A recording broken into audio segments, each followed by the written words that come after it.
উসমান যিন্নুরাইন রাদিয়াল্লাহু তাআলা আনহু মসজিদে নববী শরীফে, আলী কাররামাল্লাহু ওয়াজহাহু মসজিদে নববী শরীফে। কিন্তু আমার নবী রাহমাতুল লিল আলামিনকে দেখা যায় না। নবীর সাহাবীর কলিজায় একটা চিপ দিছে। নবীর সাহাবী ডাইকা কয়, আবু বকর, আমি আমার দয়াল নবী রাহমাতুল লিল আলামিনের দরবারে নবীর খেদমতে হাজির হতে এসেছি। আমার নবী কোথায়, আমার একটু দেখা দাও, আমি আমার নবী রাহমাতুল লিল আলামিনের কদমে দাঁড়াবো।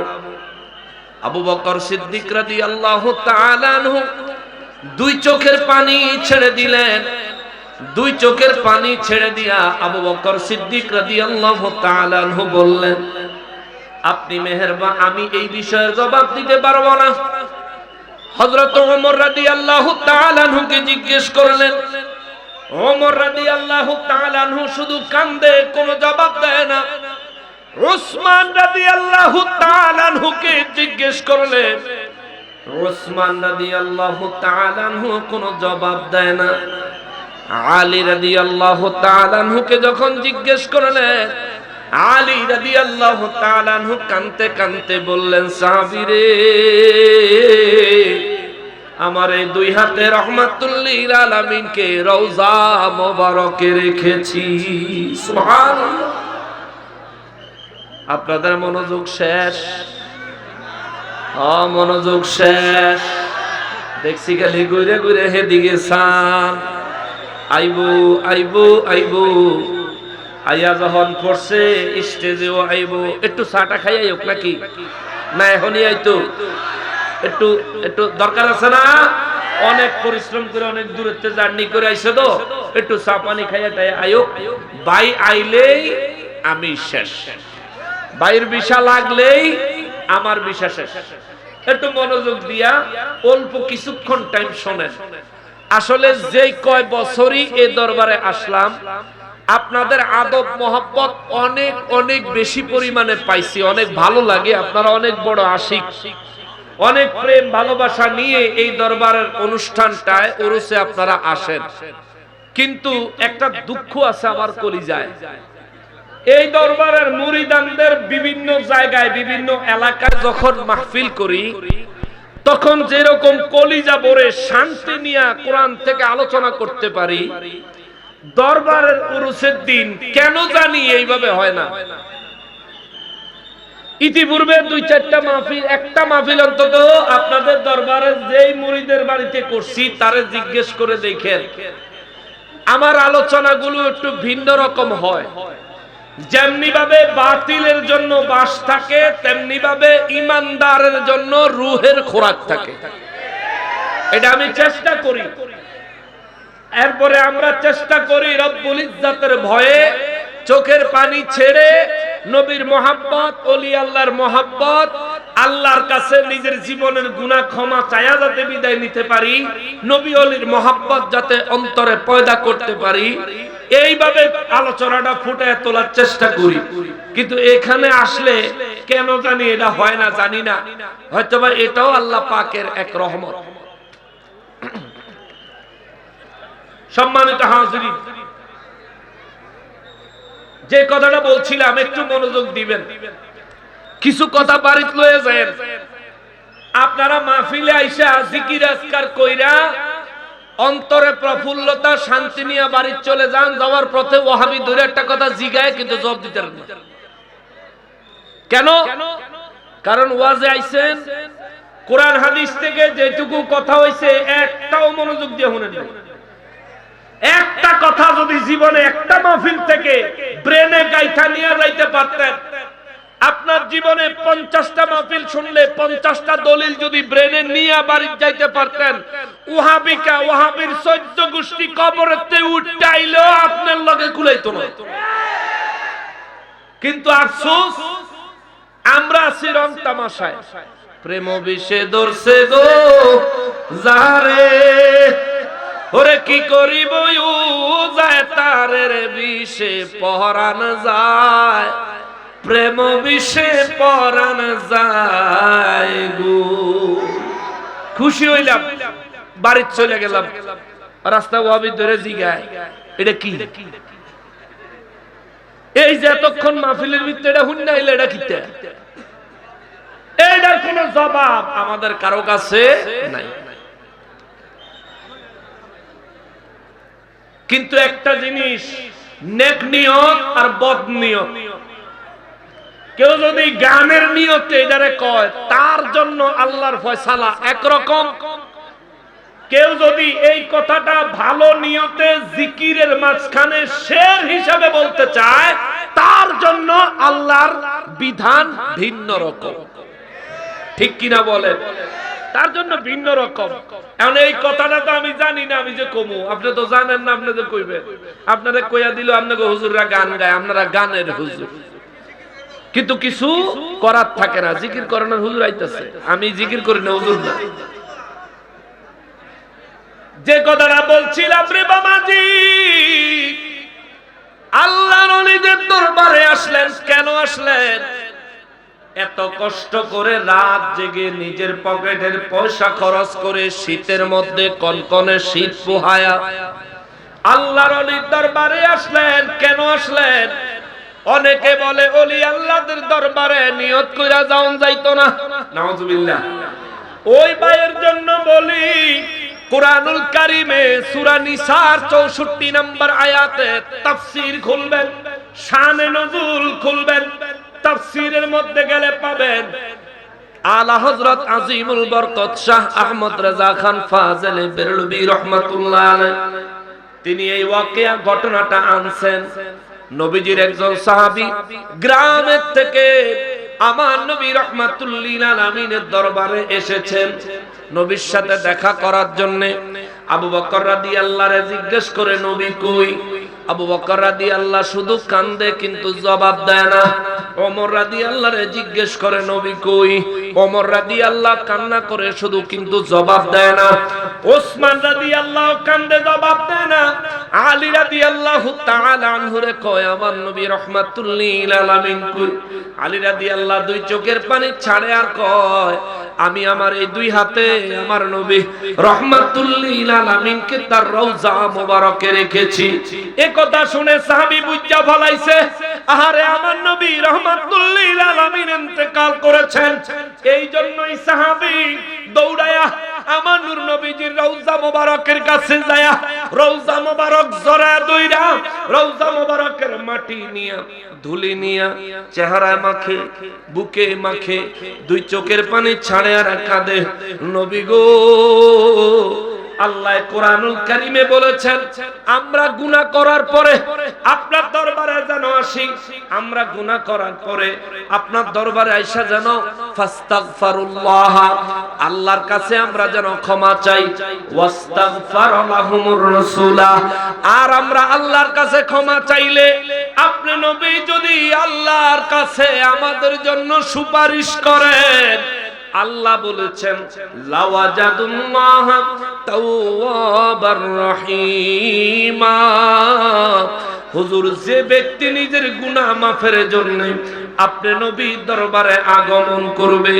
যে ব্যক্তি আপনার দরবারে এসে আমি আল্লাহর দরবারে ক্ষমা চাইবে, যে ব্যক্তি আপনি নবীর দরবারে এসে আমার দরবারে ক্ষমা চাইলে ওই ব্যক্তির পক্ষে আপনি নবী যদি আমার কাছে সুপারিশ করেন, তার জীবনের গুনাহ maaf করার জন্য আপনি নবী যদি আমার কাছে ফরিয়াদ করেন, আমি আল্লাহ ওয়াদা দিলাম লাওয়াজাদুল্লাহ তাওয়াবার রহিমা, আমি আল্লাহ তার সমস্ত জীবনের গুনাহগুলি maaf করে দিব।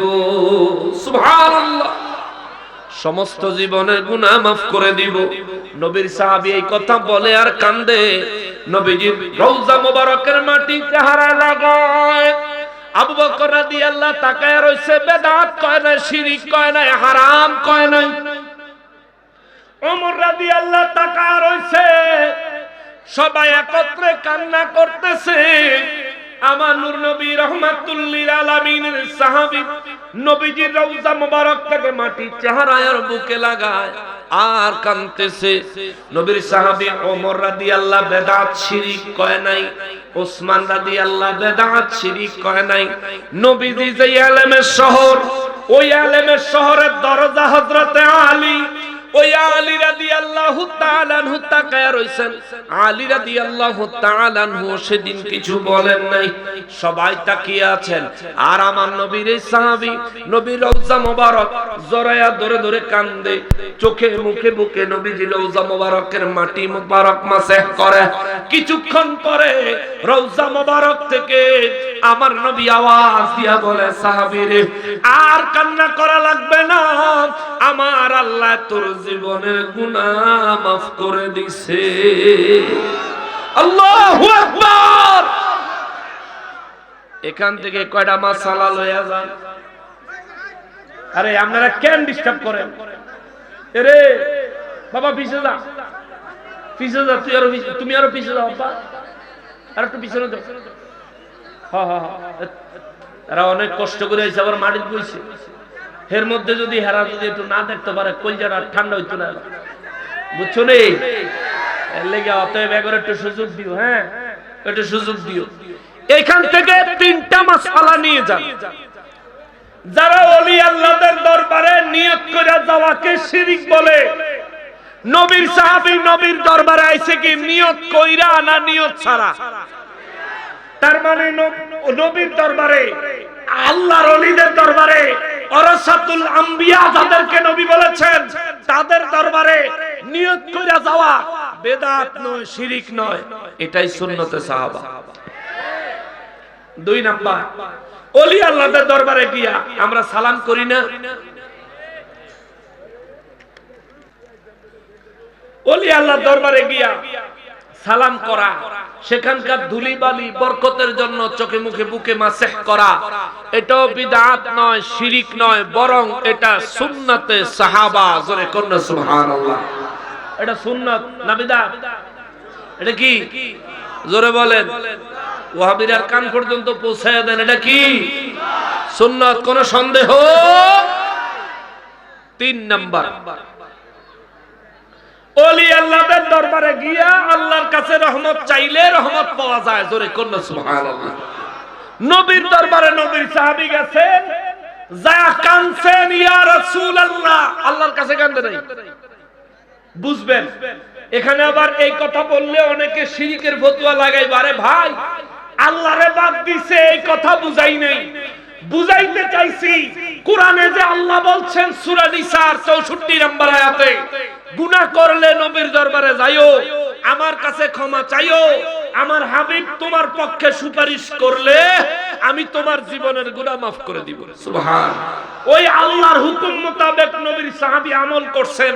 নবীর দরবারে যায় কইছে, নবী গো, ও নবী, আপনি তো ইন্তেকাল করলেন, আমার কি হবে? আমি তো গুনাহ লই আইছিলাম, হুজুর আমার গুনাহ মাফের কি হবে? এই কথা বলে নবীর সাহাবী কান্না শুরু করছেন। নবী রওজা মোবারক থেকে জবাব দিবেন, তোমার গুনাহ আল্লাহ মাফ করে দিয়েছে। সুবহানাল্লাহ। তাহলে ওলির দরবারে যায় কানলে, ওলি আল্লাহর কাছে সাহায্য চাইলে বেদাত শিরক হবে না সুন্নাত? জোরে কর।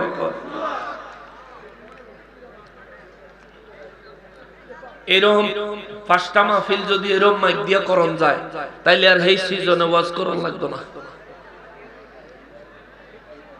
আমি এমনি দুর্বল মানুষ, আমার দেশের দুর্বল্যটা। আচ্ছা যাক, তিনটা মাসআলা মনে রাখবেন। নবীর দরবারে নিয়ত করে নবীজি সাহাবায়ে কেরাম যেতেন। তার মানে ওলি আল্লাহরা হচ্ছেন ওয়ারাসাতুল আম্বিয়া, নবীগণের ওয়ারিস।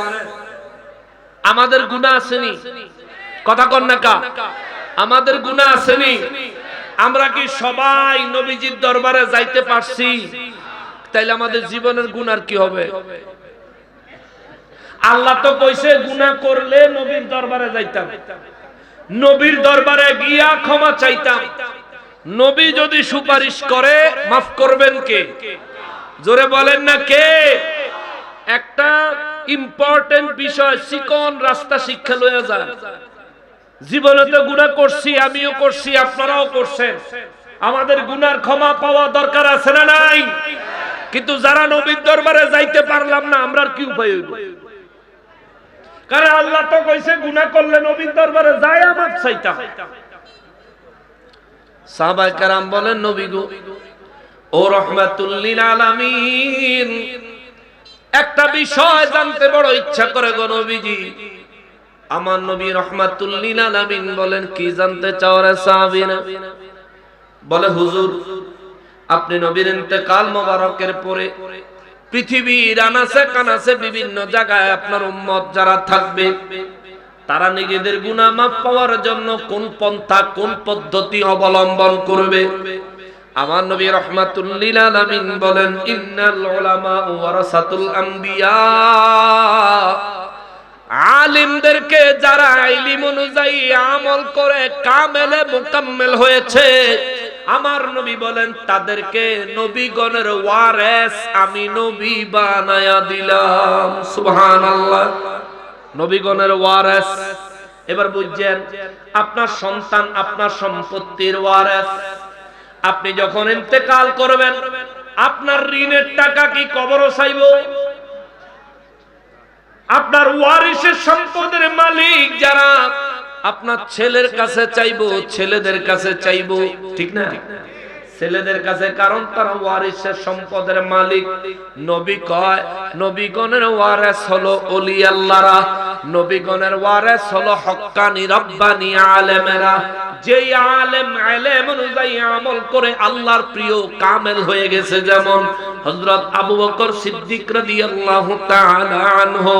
আমার নবী রাহমাতুল লিল আলামিন কয়, দুনিয়াবাসীরা রে, এ সাহাবীরা, আমার উম্মতের কাছে খবর দিও, পৃথিবীর বিভিন্ন প্রান্ত থেকে আমার উম্মতেরা গুনাহ মাফ পাওয়ার জন্য আমি নবীর রওজা মোবারকে আমার দরবার পর্যন্ত আসার যাদের তৌফিক থাকে কিংবা না থাকে, আমার নবী কয় এই মানুষগুলা আমি নবীর ওয়ারিস হিসাবে আমার উম্মতের মধ্যে যারা ওলি আল্লাহ তাদের দরবারে যাবে, যায়া তাদের দরবারে যায়া তাদের মাধ্যমে আল্লাহর দরবারে ক্ষমা চাইবে।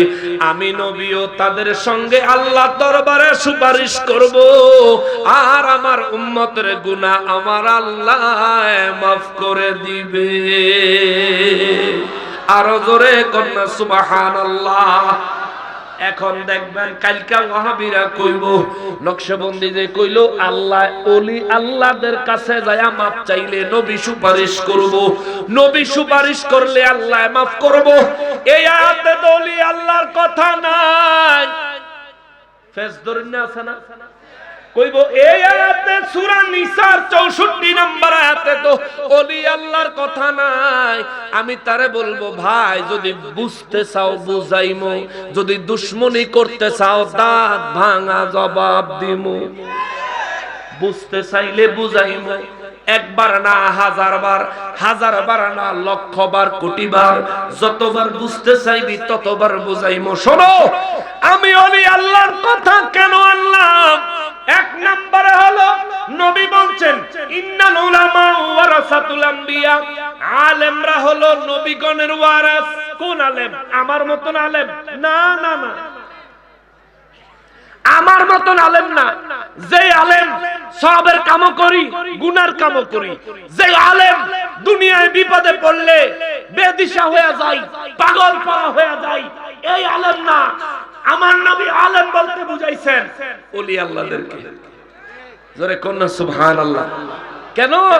তাদের যতটুকু ইলম ততটুকু আমল, তাদের যতটুকু ইলম ততটুকু আমল, যার কারণে তারা আল্লাহর কাছে প্রিয় হয়ে গেছে, আল্লাহর ওলি হয়ে গেছে। এই ওলিদের কথা কেন বললাম? সূরা নিসার 64 নম্বর আয়াত থেকে নয়, নবীর কথা আসছে সূরা নিসার 64 নম্বর আয়াতে, ওলির কথা আসছে সূরা নিসার 26 নম্বর আয়াতে। আল্লাহ কয় আমি কোরআনে আমার বিধানগুলো বিস্তারিত বর্ণনা করছি দুই কারণে। এক হলো আমি চাই তোমাদেরকে তোমাদের পূর্বপুরুষদের পথে পরিচালিত করতে, দ্বিতীয়ত হলো তোমরা তোমাদের পূর্বপুরুষদের পথ পদ্ধতি মোতাবেক, আদর্শ মোতাবেক আমি আল্লাহর কাছে ওয়াতুবা আলাইকুম, আমার কাছে তোমরা ক্ষমা চাইবা, তওবা করবা। চিৎকার দিয়া কন্যা সুবহানাল্লাহ। কারণ আমরা বাংলাদেশে জন্মাইছি, আমরা চাইলেই নবীজির দরবারে যায় হাজির হইতে পারবো না। এজন্য ওলি আল্লাহর আমাদেরকে একটা জিনিস শিখাইছেন, কি? মিলাদ, কিয়াম, দুরুদ সালাম। কেন এটা শিখাইছেন? কারণটা কি? দালাইলুল খায়রাত কিতাবের 36 পৃষ্ঠায় আমার নবীর একটা হাদিস আছে।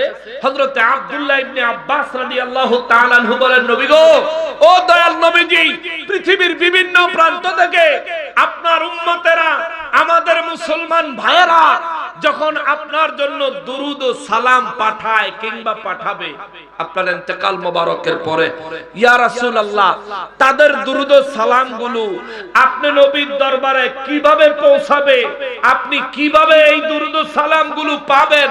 আমার নবী বলেন, দুই পদ্ধতিতে। জোরে কন্না সুবহানাল্লাহ। কয় পদ্ধতি? আমরা মিলাদ কিয়াম কি লিগে করি, দুরুদ সালাম কি লিগে পড়ি? শুনেন, দালাইলুল খায়রাত কিতাব 36 পৃষ্ঠায় নবী বলেন, দুই পদ্ধতিতে আমার কাছে পৌঁছায়। একটা পদ্ধতি হইল ফেরেশতারা পৌঁছায়া দেয়, দ্বিতীয় পদ্ধতি হইল আমি নবী নিজে স্বয়ং নিজের কান মোবারকে শুনতে পাই। সুবহানাল্লাহ। কয় পদ্ধতি? কয়টা? আপনি কি এক নম্বরে ফেরেশতারা পৌঁছায়া দেয়, দুই নম্বরে নবীজি নিজে শোনেন। আপনি কি এক নম্বরটা চান না দুই নম্বর? কয় নম্বরটা চান? আমি দুরুদ সালাম পড়ি যে নবীর উপরে, ওই নবী সরাসরি নিজের কান মোবারকে ডাইরেক্ট আমার জবান থেকে শুনুক। এটা আমি চাই কি চাই না? আমি চাই। আপনি কি চান? আপনি কি চান? যারা জবান বন্ধ রাখছেন, এই কথা এসেও যারা জবান বন্ধ রাখছেন, আপনি কেমনে আপনার দুরুদ সালামের আওয়াজ নবীজির কান মোবারক পর্যন্ত পৌঁছাবেন আমি জানি না। আমি সবশেষ আরেকবার জিজ্ঞেস করি, আমার নবী আমার জবান থেকে সরাসরি দুরুদ ও সালামের আওয়াজ শুনুক, এটা আমি চাই। আপনারা কি চান? মাশাআল্লাহ, দুই হাত তোলেন তো। নারায়ে তাকবীর, নারায়ে রিসালাত, নারায়ে রিসালাত। পাটধা দারুর রহমত সিদ্দিকিয়া দরবার শরীফ। হাত নামান। আল্লাহ কবুল করুন। জোরে কোন আমিন। একটা ট্রিক্স শিখিয়ে দেই, পদ্ধতি দুইটা। এক হলো ফেরেশতারা পৌঁছে দিবে, দ্বিতীয় নম্বর হলো সরাসরি নবীজি নিজের কান মোবারকে শুনবে। জোরে কোন সুবহানাল্লাহ। নবী বলেন, যার দুরুদ ও সালামের আওয়াজ আমি নবী নিজের কান মোবারকে সরাসরি শুনবো, শুধুমাত্র তার দুরুদের আওয়াজ অডিও রেকর্ড শুনবো তা না, আমার নবী বলেন আমি তারে দেখবো, আমি তাকে চিনবো। জোরে কন্যা সুবহানাল্লাহ। এ বাবা, এ মুসলমান, বুঝে থাকলে একটু জবাব দেন। আমার মতো গুনাহগাররে নবীজির নজর মোবারকে দেখা, আমার মতো পাপীকে আমার নবীজি চিনবেন, এত বড় ভাগ্যবান, এত বড় যোগ্যতাওয়ালা আমি কি হইতে পারছি? বলেন, আপনি কি হইতে পারছেন? কিন্তু নবী বলেন আমি নিজে তার দুরূদ শরীফের আওয়াজ আমার কানে শুনবো, আমি তাকে দেখবো, তাকে চিনবো। জোরে কন্যা সুবহানাল্লাহ। এবার দেখেন এই পদ্ধতির উপায় কি। নবী বলেন, এক নম্বরে সারা পৃথিবীতে আমার উম্মতেরা যখন আমি নবীর উপর দুরূদ ও সালাম পড়ে, এটা দুইটা কাইফিয়ত, দুইটা কাইফিয়তে পড়ে। প্রথম একটা কাইফিয়ত হলো আমার উম্মত আমার উপর দুরূদ শরীফ পড়ে কিন্তু মোহাব্বত বুঝে না। যেমন আমরা এখানে বয়ানের শুরুতে দুরূদ শরীফ পড়ছি, এই দুরূদ শরীফ কিছু মানুষ মোহাব্বত বুঝে নবীর প্রেমে পড়ছেন, আর কিছু মানুষ চিন্তা করছেন সবাই পড়তেছে আমিও পড়ি, অর্থাৎ আপনি মোহাব্বত বুঝেন নাই। নবী বলেন যে ব্যক্তি মোহাব্বত না বুঝে আমি নবীর উপর দুরূদ ও সালাম পড়ে, ওই ব্যক্তির দুরূদ ও সালাম ফেরেশতারা আমি নবীর দরবারে পৌঁছে দেয়। জোরে কোন সুবহানাল্লাহ।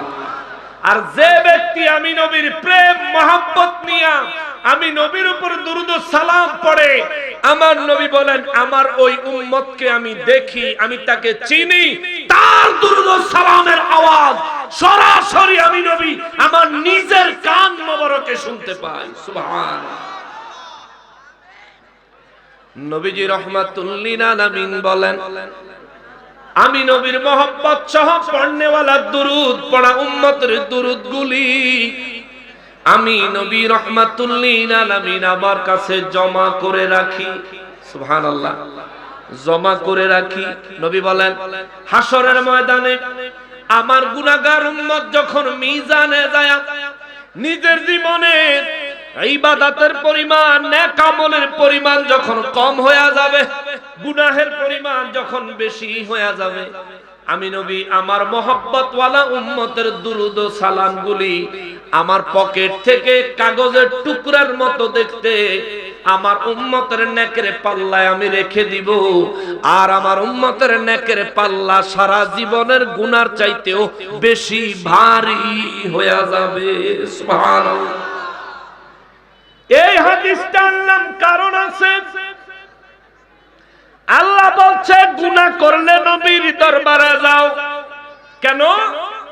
নবীজির যেন তোমার প্রতি মনোযোগ আসে, তোমার প্রতি নবীজি রাহমাতুল লিল আলামিনের যেন মনোযোগ আসে। এই জন্য ওলি আল্লাহরা আমাদেরকে শিখাইলেন আমরা যে কোনো দোয়া অনুষ্ঠান করার আগে মিলাদ পড়ি কি পড়ি না? কথা কন না, কথা কয় না রে। দুরূদ শরীফ পড়ি না, মহব্বতে না, মহব্বত ছাড়া আমরা মহব্বত সহ নবী দুরূদ শরীফ পড়ি, নবীরে সালাম দেই মহব্বত সহ। নবী হাদিসে মোবারকে বলেন মহব্বত সহ যারা দুরূদ শরীফ পড়ে, মহব্বত সহকারে যারা আমি নবীকে সালাম দেয়, আমি নবী তাদেরকে চিনি, তাদেরকে দেখি, তাদের দুরূদ ও সালামের আওয়াজ আমি নিজের কান মোবারকে শুনতে পাই। যেহেতু আমি মহব্বত সহকারে দুরূদ পড়লে আমার নবী আমার দুরূদ শরীফ নিজের কান মোবারকে শোনেন এবং আমাকে সরাসরি দেখেন। এই জন্যই তো আমি নবীকে সালাম দেওয়ার সময় দাঁড়ায়া যাই, ঠিক কিনা? আমি দাঁড়ায় যাই কারণ আমার নবী আমাকে দেখতেছেন। এটা আমার আকীদা, এটা আমার বিশ্বাস। দলিল দালাইলুল খায়রাত কিতাব 36 পৃষ্ঠা। এবার আসেন, নবীর দরবারে গুনাহ মাফের জন্য গেলে নবীজির মনোযোগ আকর্ষণ হবে, নবীজি উম্মতের পক্ষে আল্লাহর দরবারে সুপারিশ করবে। এই জন্য আমার আল্লাহ বললেন আমাদেরকে নবীর দরবারে যাওয়ার জন্য। কিন্তু বাবারে, ও বাবা, এই জন্য সমস্ত আল্লাহর ওলিরা, পীর মাশায়েখেরা যে কোনো মজলিসে দোয়া করার আগে নবী রাহমাতুল লিল আলামিনের শানে দুরূদ ও সালাম পড়ার শিক্ষা দিলেন মুরিদানদেরকে, আশিকদেরকে, জাকিরদেরকে। আমার নবী রাহমাতুল লিল আলামিনের উম্মত আল্লাহর ওলিরা শিখাইলেন সর্বপ্রথম নবীর মহব্বতে দুরূদ পড়ো।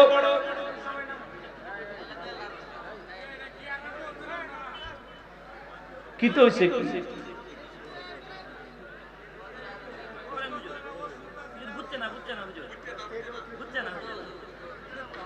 আমার তো সমস্যা নাই, হেরারও সমস্যা নাই, আপনি টানতেছেন কে রে?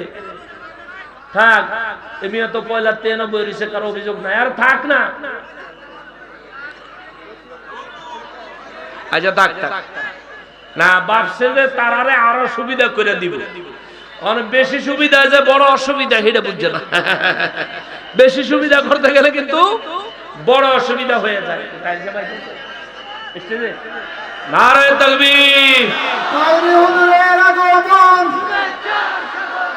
তাইরি হুজুরের আগমন, নারায়ে তাকবীর, নারায়ে রিসালাত, তাইরি হুজুরের আগমন, শুভেচ্ছা স্বাগতম। আওয়াজ করে শান্তি নাই। তাইরি হুজুরের আগমন, শুভেচ্ছা স্বাগতম। প্রধান অতিথির আগমন, প্রধান অতিথির আগমন, নারায়ে তাকবীর, নারায়ে রিসালাত। আলহামদুলিল্লাহ। সম্মানিত উপস্থিতি, আপনারা একটু ধৈর্য সহকারে বসুন। আমাদের নকশবন্দি হুজুরের ফিরি শিক্ষা হুজুরের দিতে দেন। হ্যাঁ, 1 মিনিট আপনারা বললেন, স্টেজে যারা আছেন আল্লাহর রাস্তায় বলেন 1 মিনিট, এরপরে সবাই মিলে খাড়া এলেন। 1 মিনিট বসেন, সিট ডাউন প্লিজ। বসেন বসেন কইলে তো আবার সমস্যা। বল এই আমরা একটু বইলাম,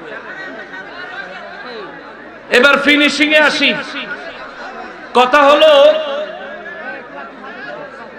নারে তাকবীর, এই আওয়াজে মানে না নারে তাকবীর, এই আওয়াজে মানে না নারে তাকবীর, নারে রিসালাত।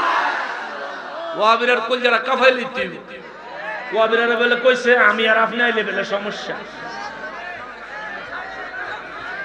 হারা বলে থানার গিয়া বলে কইছে মনে হয় যেন থানার অফিসাররা নকশবন্দিরও ছিল না, তাহিরিরও ছিল না। তাহিরিয়া নকশবন্দি পাকিস্তান থেকে নাই, বাংলাদেশের সন্তান। তে গিয়া করে উড়াই লইতেছে।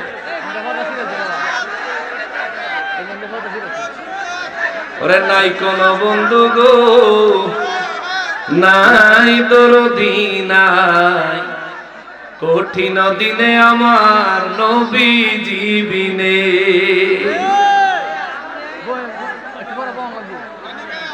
ওরে ইয়া নাফসি গো, ও মানুষ পুকারিবে যেই দিনে, কঠিন দিনে আমার নবীজি বিনে। একটা মিনিট, আমি যে কথাটা বলছিলাম থাক, সব প্রেমিক মানুষ কিছু প্রয়োজন। আমার মূল থিমটাতে চলে আসি। সূরা নিসার 26 নম্বর আয়াতে আল্লাহ কি বুঝাইতে চাইলেন? আল্লাহ বুঝাইতে চাইলেন যে আমি আমার বিধানগুলো বিস্তারিত বর্ণনা করেছি। উদ্দেশ্য কয়টা? উদ্দেশ্য হলো দুইটা।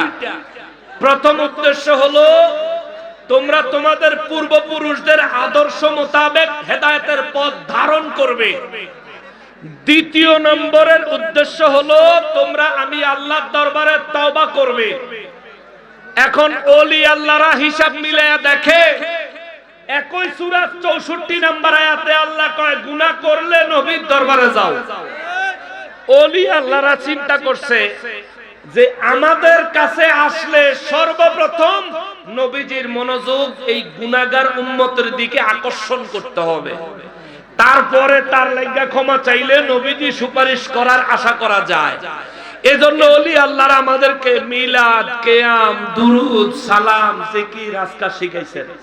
আমরা যখন নবীর মহব্বত সহকারে নবীজির সালাম দেই, নবীজির উপর দুরূদ শরীফ পড়ি, দালাইলুল খায়রাত কিতাব 36 পৃষ্ঠায় নবী বলছেন মহব্বত ওয়ালার দুরুদ ও সালাম আমি নিজে শুনি, তারে দেখি, তারে চিনি। সুবহানাল্লাহ।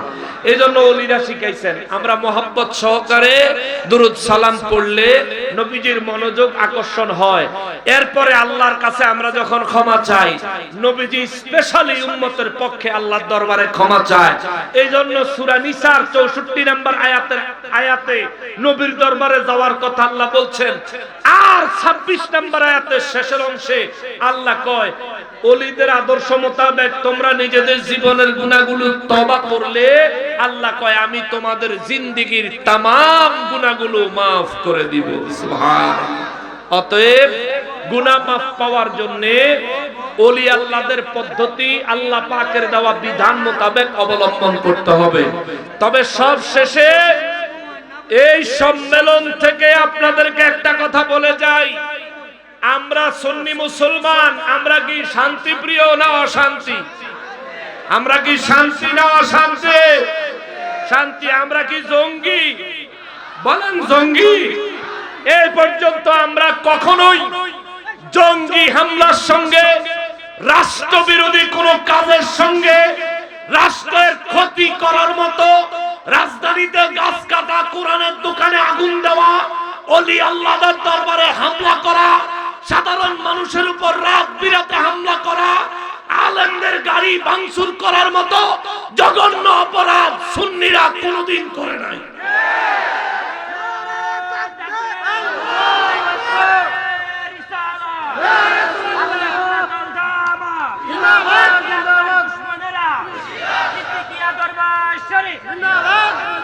এখন তার মানে বোঝা গেল কি, এই জীবনে আমরা কখনো দেশের ক্ষতি হয়, মানুষের অসুবিধা হয় এমন কোন কাজ করি না। এখন আমরা হইলাম শান্তিপ্রিয়। এই শান্তিপ্রিয় মানে কি আমরা ফুতাই গেছি? কথা কর না, ফুতাই গেছি। ওরা আমাদেরকে হামলা করার হুমকি দেয়, ওরা প্রশাসনের কাছে অন্যায়ভাবে আমাদের বিরুদ্ধে মিথ্যাচার করে, মিথ্যা অভিযোগ করে। এরা সব সময় মিথ্যাবাদী। নবীজি হাদিসে মোবারকে বলেছেন, সবচাইতে জঘন্য অপরাধ হলো আল্লাহর সাথে শিরিক করা। দ্বিতীয় নম্বর সবচেয়ে জঘন্য অপরাধ হলো মা বাবার খেদমত না করা। তিন নম্বরে সবচেয়ে জঘন্য অপরাধ হলো মিথ্যা কথা বলা, মিথ্যা সাক্ষী দেওয়া। এটা আমার নবীর কথা। তাইলে যারা আমার বিরুদ্ধে, গিয়াসউদ্দিন আর তাহেরি ভাইয়ের বিরুদ্ধে যারা থানায় গিয়া লিখিতভাবে মিথ্যাচার করলো, আল্লাহ দেখে নাই? কথা কোন আল্লাহ দেখে নাই? বিচার হইতো না? হইব, হইব, হইব। মনে রাখবা, ওয়ামা কারু ওয়ামা কারাল্লাহ ওয়াল্লাহু খায়রুল মাকিরিন। যতই ষড়যন্ত্র তোমরা করো না কেন, আল্লাহর পরিকল্পনার চাইতে শ্রেষ্ঠ কোন পরিকল্পনা হতে পারে? আল্লাহ ধরে, আল্লাহ ছাড় দেয় কিন্তু ছাইরা দেয় না। আল্লাহ যেদিন ধরবো, ইন্না আযাবি লাশাদীদ, একদিনে খেলা ফাইনাল। সম্মানিত হাজিরিন, আপনাদেরকে একটা কথা বলতে চাই, আমরা সুন্নি তার মানে দুর্বল হয়েন না, কারো হুমকি দমকিতে ভয় পায়েন না। এমন এক সময় এসে উপস্থিত হয়েছি, আমার অধিকার আমাকেই আদায় করে দিতে হবে, আমার নিরাপত্তা আমাকেই দিতে হবে। প্রশাসনের কাছে নিরাপত্তা চাই, দিলে তো ভালো কথা, না দিলে আমরা জানি কিভাবে আমার নিরাপত্তা নিতে হয়, আমরা জানি আমাদের অধিকার কিভাবে আদায় করতে হয়। আমি পূর্বে বলেছি, এখনো বলি, সুন্নিরা ঘুমন্ত সিংহ, জাগ্রত করলে খবর আছে।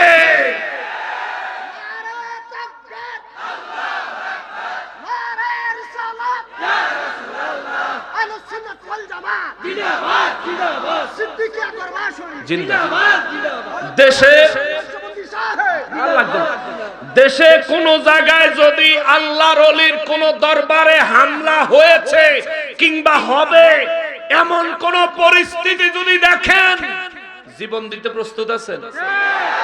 বলেন, জীবন দিতে প্রস্তুত আছেন?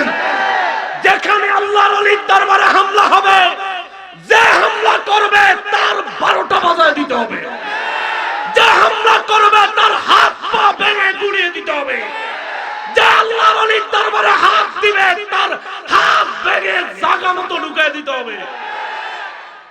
পারবেন? পারবেন? ওলি আল্লাহদের মুরিদ মানি এই না যারা অত্যাচার করে যাইব আর আমরা সহ্য করে যাব, এটা না।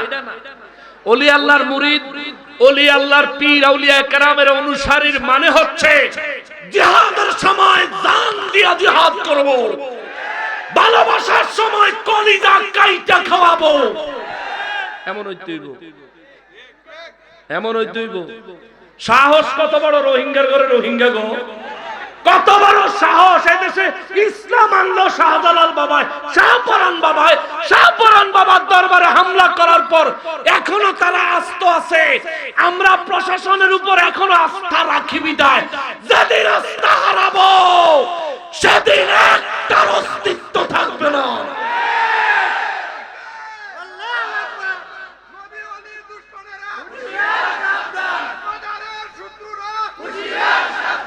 আপনারা খুশি?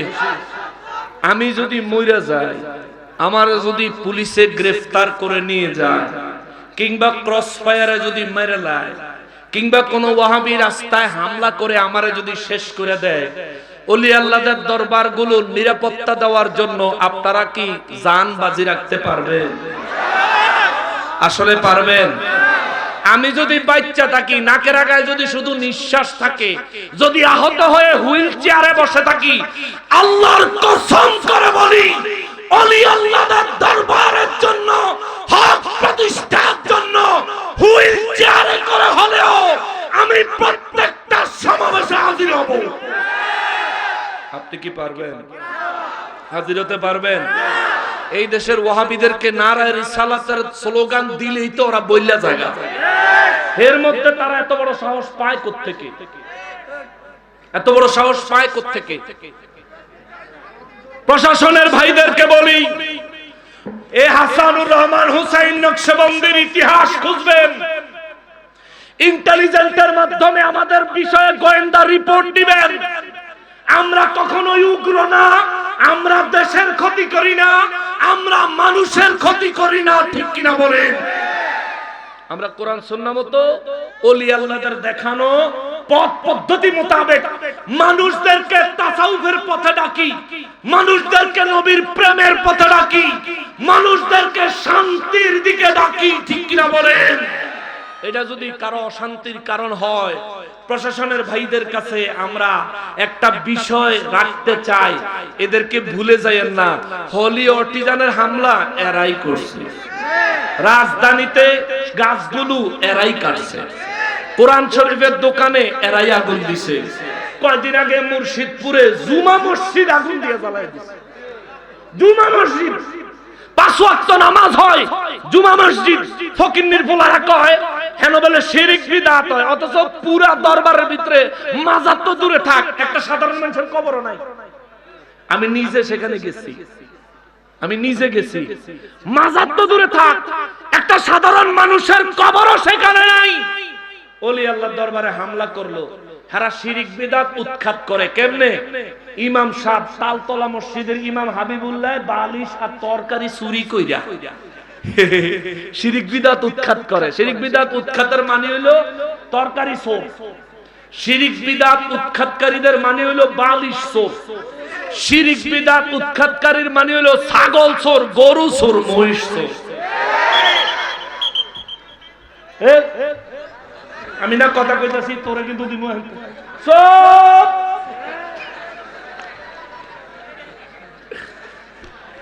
শোনেন, আমি তো মেজাজি মানুষ, জানেনই তো, কখনোই আশা করি না কালকার সূর্য আমি দেখব, কখনোই আশা করি না। আপনি যে আশা করেন আরো 100 বছর বাঁচবেন, লাভ নাই, আপনার লাগেও রিস্ক। মৃত্যু ঘাড়ের শাহরগের চাইতেও কাছে, বুঝেন? মৃত্যু ঘাড়ের শাহরগের চাইতেও কাছে। একটু চিন্তা করেন, বয়স আপনার কত হইছে? 30, 25, 40, 50। আজ রাতে যদি আপনি মৃত্যুবরণ করেন, কালকে সকাল পর্যন্ত কবরে ঢুকাইয়া দেওয়া মাত্র আপনার জীবনের হিসাব দিতে হবে। একটু চিন্তা করেন, নিঃশ্বাসটা বের হয়ে গেছে, আর যদি না ঢুকে জানাজা দিয়া দাফন করে দিলে, এখন দাফন করে দিলে 40 কদম কবর থেকে আসতে যেই সময় লাগে, সময় পার হইলে দুজন ফেরেশতা কবরে ঢুকে যাইব, আপনারে বসায় দিব, রূহ ঢুকায় দিব, প্রশ্ন করে বসবো মার রব্বুকা। জবাব আছে? রেডি আছেনি জবাব? নবী বলেন যে দুইটা ফেরেশতা ইবাদত চোখগুলো নীল, এই ফেরেশতারা দেখতে বড় ভয়ঙ্কর। নবীজি বলছেন হাদিস শরীফে, এই ফেরেশতাদের চোখগুলো নীল, দেখতে বড় ভয়ঙ্কর। ভাইরে, পর্দার আড়ালে যে সব মা বোনেরা শুনছেন, মাগো, রাস্তাঘাট থেকে যারা শুনছেন, প্রত্যেক ভাই, প্রত্যেক মায়েদেরকে, প্রত্যেক বাবাদেরকে, প্রত্যেক বোনদেরকে বলতে চাই, মৃত্যু এক অপ্রিয় সত্য। আল্লাহকে অস্বীকার করে এমন মানুষ জমিনে আছে, কিন্তু মরণ অস্বীকার করে এমন মানুষ নাই। আমরা মুসলমান হিসাবে মরণ লাগবো, মরলে পরে কবরে ঢুকলেই হিসাব দেওয়া লাগবো। নিজের জীবনের হিসাবের খাতাটা একটু ক্লিয়ার করে।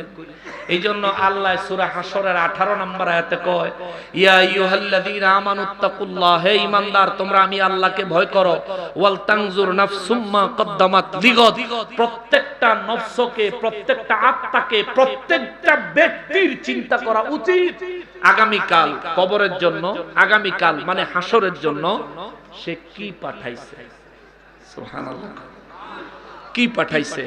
আপনি নামাজ পড়লেন, রোজা রাখলেন, হজ করলেন, যাকাত দিলেন, এটা আমল, এটা ইবাদত।